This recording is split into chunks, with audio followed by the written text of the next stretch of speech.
அனைவருக்கும் உணர்ப்பறவைகளின் பணியான வணக்கங்கள். சேஃப்டி வந்து ரொம்ப அவசியம். அது வந்து மனிதனுக்கு மட்டும் சேஃப்டி கிடையாது, பொருட்களுக்குமே பாதுகாப்பு ரொம்ப அவசியம். ஒரு பொருளை வந்து நம்ம அலட்சியமாக ஒரு இடத்துல வச்சுட்டோம் அப்படின்னா அது இருக்கிற வரைக்கும் அது நமக்கு தெரியாது. அது நம்மளை விட்டு வெளியே போயிடுச்சு, அதை நம்ம இழந்துட்டோம் அப்படின்னா அதோட வலிகள் வந்து ஜாஸ்தியாக இருக்கும். அது அது உணர்றதுனால தான் முடியும். இப்போ என்கிட்ட ஒரு பொருள் இருக்குது அப்படின்னா நான் அதை அலட்சியமாக போய் அங்கங்கே கண்ட இடத்துல போட்டுருவேன். அதை யாராவது திருடிட்டு போயிட்டாங்களோ இல்லை எடுத்துகிட்டு போயிட்டாங்களோ இல்லை தொலைஞ்சு போயிட்டதுக்கப்புறம் ஏதோ பாதிப்பு ஏற்பட்டதுக்கப்புறம் என்ன ஆகிடும்னா நம்ம மனம் வந்து ரொம்ப நெருடலாக இருக்கும், வலியாக இருக்கும். ஸோ இது எனக்கும் நடந்திருக்கு. என்னுடைய ஒரு பெரிய வீச்சோட ஒரு நண்பர் எனக்கு கொடுத்தது கிஃப்டாக அதை ஒருத்தவங்களை எடுத்துகிட்டு போயிட்டாங்க. அதை எடுத்துகிட்டு போனதுக்கப்புறம் அதில் நான் எவ்வளோ வலியை அனுபவிச்சேன் அப்படின்றது எனக்கு மட்டும் தான் தெரியும். நம்ம நேசிக்கக்கூடிய பொருள் அது. ஸோ அதே மாதிரி தான் இப்போ நம்ம ஒரு பொருள் வந்து ஒரு நண்பருக்கு கொடுத்தது. அவர் என்ன பண்ணிருக்காரு, மீன் பிடிக்கலாம் அப்படின்னு சொல்லிட்டு எடுத்துகிட்டு வரும்போது என்ன பண்ணிட்டாரு, சைலன்சர் அதை வண்டி சைடில் வந்து மாட்டிட்டு வந்திருக்காங்க.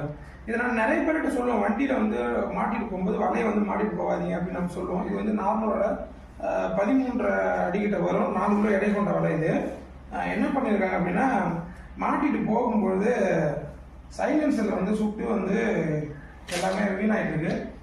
உள்ள எல்லாம் வந்து ரொம்ப கஷ்டம் இல்லையா?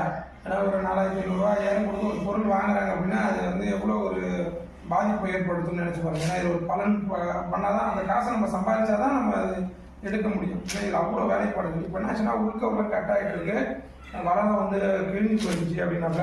ஸோ அதனால் அதை நம்ம மேக் பண்ண போகிறோம். இதையுமே நம்ம சரி செய்து கொடுக்க போகிறோம்.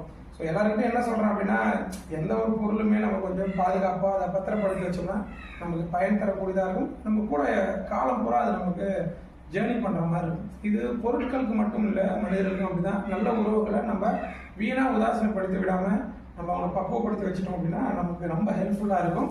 புரிய நினைக்கிறேன். இதையுமே நம்ம மேக் பண்ணி அனுப்பலாம். நிறைய நண்பர்கள் பழைய வேலை கொடுத்து அனுப்புகிறாங்க தான்.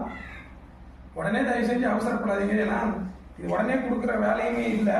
கொஞ்சம் கொஞ்சமாக இதை அழகுப்படுத்தி எல்லாருக்குமே நம்ம கொடுத்தாங்க. ஏற்கனவே இப்போ எல்லாம் ஓரளவுக்கு முடிச்சுட்டு எல்லாம் வந்து ரிப்பேர் ஒர்க்கு தான். இதெல்லாம் வந்து நம்ம சந்தை புதுக்கோப்பத்துலேருந்து வந்த வேலை பாண்டிச்சேரியில்.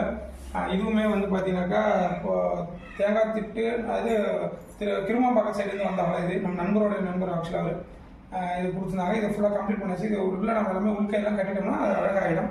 ஸோ அது மாதிரி வேலைகளை வந்து நேசிக்க கற்றுக்குங்க. உங்கள் தொழிலை நீங்கள் நேசிச்சிங்கன்னா ஸோ டெவலப் பண்ணலாம். ஸோ நான் டெவலப் பண்ணிட்டு வரேன். என் தொழில் செய்யக்கூடிய நிறைய மீனவ நண்பர்கள்லாம் நமக்கு தொடர்பில் இருக்காங்க. ரொம்ப மகிழ்ச்சியாக பேசினாங்க. நிறைய பேர் நமக்கு பாராட்டு தெரிவித்தாங்க.